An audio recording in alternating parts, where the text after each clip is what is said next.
Boa noite, então vamos fazer a nossa aula de metabolismo, né? A videoaula que eu tinha prometido para vocês, aonde nós vamos então comentar o que é metabolismo, né? E quais as reações envolvidas. Então aqui nós temos que metabolismo são todas as reações químicas que ocorrem dentro do organismo. Então elas podem ser catabólicas, que são aquelas então que produzem energia, ou anabólicas, que são aquelas então que absorvem energia. Então essas reações elas vão acontecendo dentro do organismo de acordo com a necessidade. Então, quando ele precisa quebrar os nutrientes estocados ou os alimentos ingeridos, ele vai então a célula vai fazer catabolismo.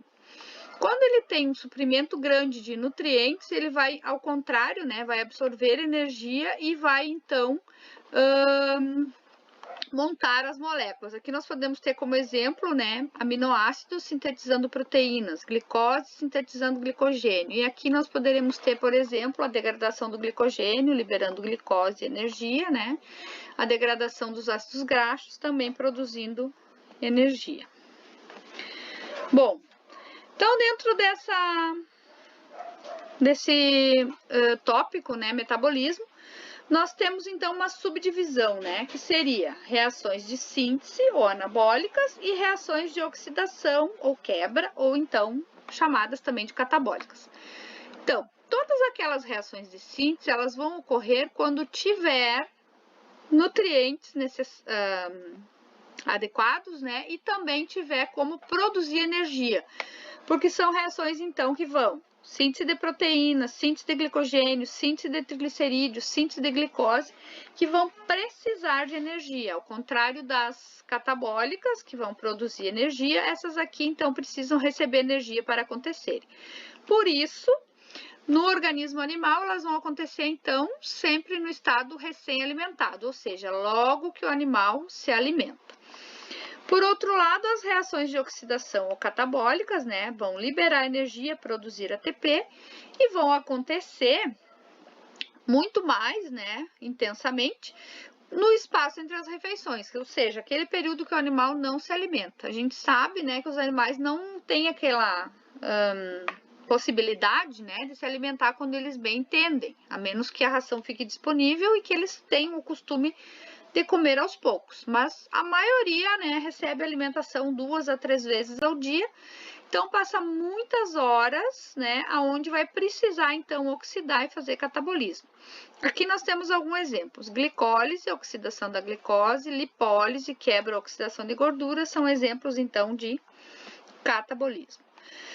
Então, como eu falei já para vocês várias vezes, o nosso metabolismo gira sempre em torno dessa molécula, que é o ATP, que é a nossa moeda energética, e da glicose. Então, o organismo animal, da mesma forma, né? Ele precisa estar sempre as células recebendo ATP, conforme a sua exigência, né? Por exemplo, trabalho muscular, batimento do coração, excreção renal, né? Então, todas essas funções, as funções do fígado, né? Que envolvem muitos aspectos metabólicos, vão sempre estar, então, requerendo essa energia. Então, é uma molécula composta de uma adenina, um açúcar, ribose, e aqui tem os trifosfatos, por isso é adenosina, trifosfato. Então, essas ligações de fosfato são as ligações, então, que têm, né, alta concentração de energia através da quebra delas, que o organismo animal vai, então, ter a energia que ele precisa, né, para todos os processos biológicos. Então, ele tem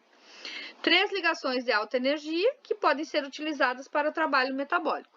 Essa energia ela é produzida através dos alimentos ingeridos. Então, os alimentos, as moléculas precursoras aqui, aminoácidos, açúcares, ácidos graxos, são, num primeiro momento, né, montadas em moléculas maiores. Mas algumas células, por exemplo, no momento do anabolismo, estado recém-alimentado, elas vão estar realizando a glicólise, vão estar oxidando a glicose para produzir, então, ATP, né? Aqui nós temos a mesma figura, uma figura parecida com aquela primeira, né? Mostrando, então, que o anabolismo vai partir de moléculas menores e vai formar moléculas maiores. Então, aqui dos açúcares, nós teremos polissacarídeos como o glicogênio, o amido nas plantas, né? Os aminoácidos vão produzir as proteínas, os ácidos graxos.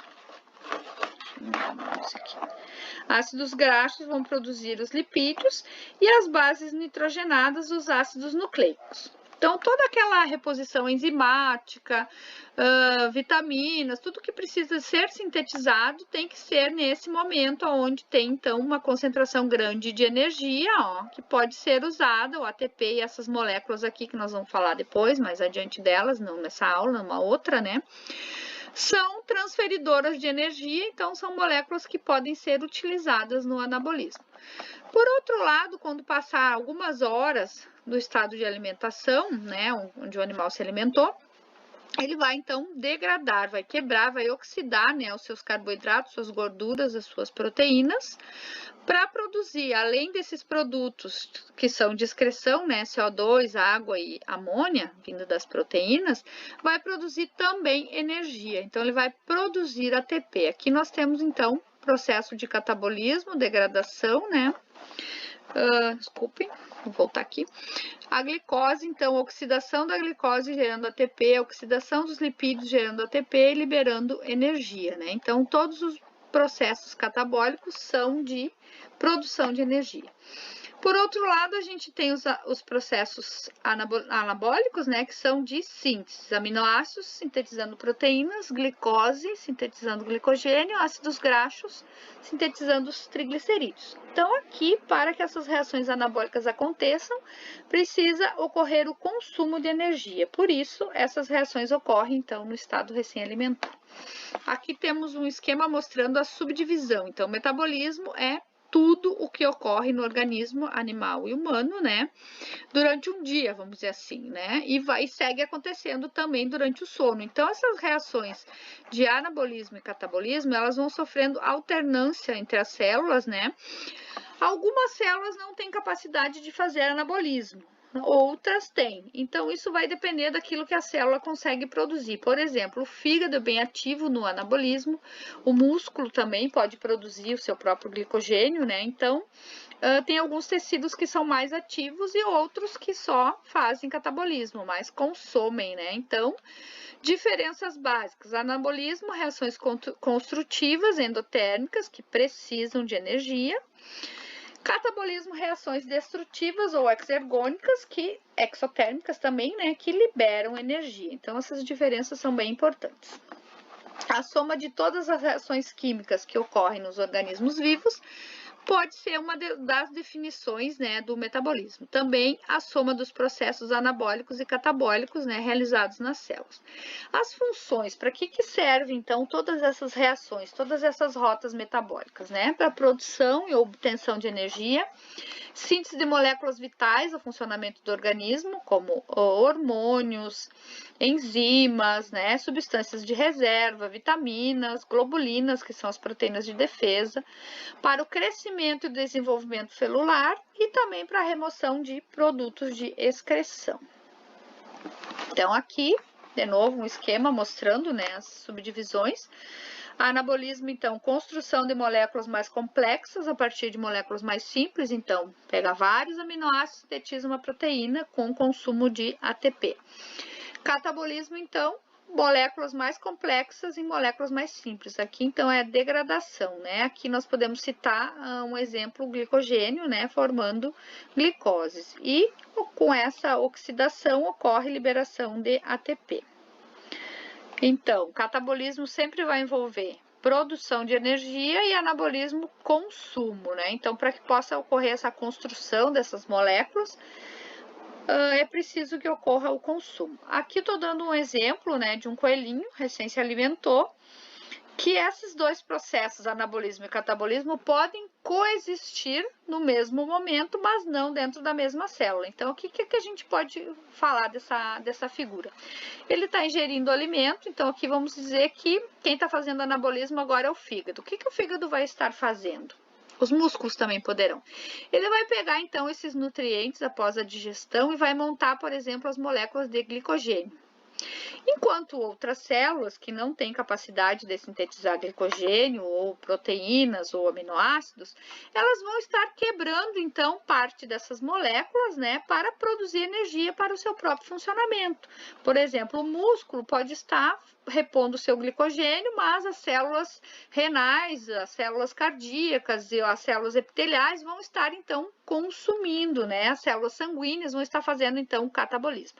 Então, os dois processos podem coexistir no mesmo momento metabólico, mas não podem acontecer dentro da mesma célula. Por exemplo, aqui, ó, se o fígado estiver em anabolismo sintetizando glicogênio, ele não vai estar fazendo o catabolismo dessa mesma molécula, certo? Então, quando ele está sintetizando uma molécula, ele sintetiza e não quebra ao mesmo tempo, né? Seria um ciclo fútil. Como que essa energia química dos alimentos é distribuída, então? Uma parte dela é absorvida, uma parte pode ser eliminada pelas fezes, a outra parte pela urina, mas tem uma boa fração que é a chamada energia utilizável, né? Então, ela vai servir para o crescimento, armazenamento, reprodução, metabolismo basal, atividades como locomoção, digestão e síntese, né? Então, esse metabolismo basal seria, então, todo o funcionamento do organismo, né? Cada célula tem as suas exigências, então a energia utilizável serve para isso. Bom, aqui eu trouxe essa figura só para mostrar para vocês, então, a continuação do nosso estudo, né? Que a gente teria que fazer esse semestre, né? Que eu faço sempre presencialmente, pretendo fazer também. As fontes, né? De energia que o organismo animal tem, que é dividido em 3 estágios. Então, primeiro, proteína é uma molécula grande, complexa, formada de vários aminoácidos. O amido e o glicogênio são moléculas, então, formadas por várias glicoses, né? Os triglicerídeos são formados de ácidos graxos. Então, primeira coisa, estágio 1, né? Digestão ou mobilização dessas reservas. Então, vamos pegar o glicogênio armazenado, os triglicerídeos armazenados ou até mesmo as proteínas. Elas primeiro têm que ser quebradas, então, nas suas menores moléculas. Então, triglicerídeos em ácidos graxos, glicogênio em glicoses e proteínas em aminoácidos. Depois disso, vem o estágio 2, que é formar, então, esse precursor comum aqui, ó, acetilcoenzima A. Alguns passam pela formação do piruvato, aqui no caso a glicose, tá mostrando, né? Outros já formam diretos acetil-CoA, como os triglicerídeos e algumas proteínas. Essa molécula é central, né, para o metabolismo, que é o terceiro estágio, então vai começar o terceiro estágio, que é composto pelo ciclo de Krebs e pela cadeia respiratória. Então, aqui nós temos, além da formação desses produtos de excreção, CO2, água e amônia, também a formação de ATP.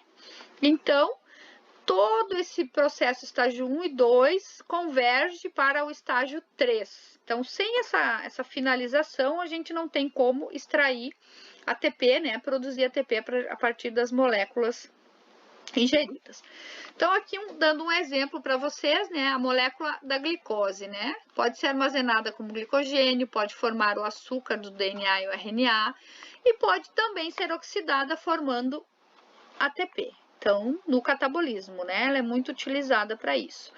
Mas, quando está sobrando essa glicose, ela vai, então, ser orientada para a síntese do glicogênio, que é um processo anabólico que consome energia, mas que vai acontecer, né? Quando tiver bastante glicose. Bom, aqui eu vou dar um exemplo para vocês de 2 animais, então, repousando, né? Que me dera que os meus pudessem ficar assim, tão quietinhos. São uns terrores. Então, eles estão dormindo, mas eles estão, apesar de estar no repouso, gastando energia, né? Então, o que eles vão usar agora, nesse momento? Como é que eles vão ficar mantendo a respiração, né? Mantendo todo o metabolismo básico, assim, né? Para o repouso. Eles vão utilizar, por exemplo, a reserva de glicogênio, músculos e fígado. Ó, o glicogênio é catabolizado em glicose, essa glicose, então, oxidada, produz ATP. O fígado, por exemplo, pode estar enviando essa glicose também para a circulação, né? Para não deixar a glicemia cair. Então, esses 10% do peso do fígado e 1% do peso dos músculos, né? De toda a massa muscular, servirão para ser utilizados, né? Nesse momento metabólico. Então, como catabolismo, eu tenho como regra, né? são todas reações de Lise. Então, todos os processos, todas as rotas metabólicas que envolverem catabolismo vão terminar com Lise. Glicólise, oxidação da glicose, lipólise, oxidação do lipídio, glicogenólise, oxidação do glicogênio, proteólise, oxidação das proteínas. O anabolismo, então, vai envolver reações de síntese e vai terminar sempre em gênese. Gliconeogênese, síntese de glicose, lipogênese, síntese de lipídios, glicogênese, síntese do glicogênio. Aí a síntese proteica a gente não tem uma gênese, né? Não tem proteogênese, a gente chama só de síntese proteica. Eu vou mandar para vocês depois um glossário desses termos, né? Para vocês irem se ambientando. Bom, então a gente tem processos de anabolismo e catabolismo, né? A soma desses processos serve para que o animal tenha, então, energia para a manutenção dos processos vitais e também possa ter reservas para os períodos entre as refeições. O anabolismo ele ocorre preferencialmente no estado recém-alimentado, onde ele tem energia suficiente para impulsionar a síntese. Então, glicogênese, síntese de glicogênio, lipogênese, síntese de triglicerídeos ocorrem nesse momento, então, no estado recém-alimentado. Síntese de proteínas, enzimas, né, vitaminas e outras necessidades do organismo. Algumas horas após a alimentação, mais ou menos após umas 3 horas e meia, 4 horas, então no espaço entre as refeições, ocorre então glicogenólise, a quebra do glicogênio, lipólise, degradação dos triglicerídeos, oxidação dos ácidos graxos, né? Glicólise também vai acontecer intensamente. Não que ela não ocorra aqui no anabolismo em algumas células, mas eles não ocorrem ao mesmo tempo numa mesma célula. Por exemplo, a glicólise, a oxidação da glicose, vai ocorrer sempre que necessário, independente se o animal está no estado recém-alimentado ou no período entre as refeições. O que não acontece? A glicólise, por exemplo, ocorre ao mesmo tempo que a gliconeogênese no fígado. Não ocorre, ocorre um ou outro, né? Depende do momento metabólico. Então, nas células do fígado, por exemplo, a oxidação da glicose e a síntese não ocorrem no mesmo momento, ocorrem em momentos diferentes. No estado recém-alimentado ocorre mais a glicólise, enquanto após 3 a 4 horas após a alimentação ocorre a síntese de glicose para repor os níveis no sangue, né? Então, apesar do estado recém-alimentado favorecer a síntese ou anabolismo, algumas células fora do fígado vão oxidar glicose para a síntese de ATP, mesmo estando no estado recém-alimentado. Então, eu quero que vocês entendam isso. Os dois processos podem coexistir dentro do organismo, mas não dentro da mesma célula. Nunca ambos os processos. Certo? Então, a nossa aulinha termina agora, né? Eu vou fazer a próxima aula, então, com enzimas e aplicação em veterinária e análise de alguns casos clínicos. Aí, depois da aula, né? Como eu ainda não consigo gravar pelo Google Meet, eu vou gravar para vocês em separado. Uma boa noite, até segunda-feira.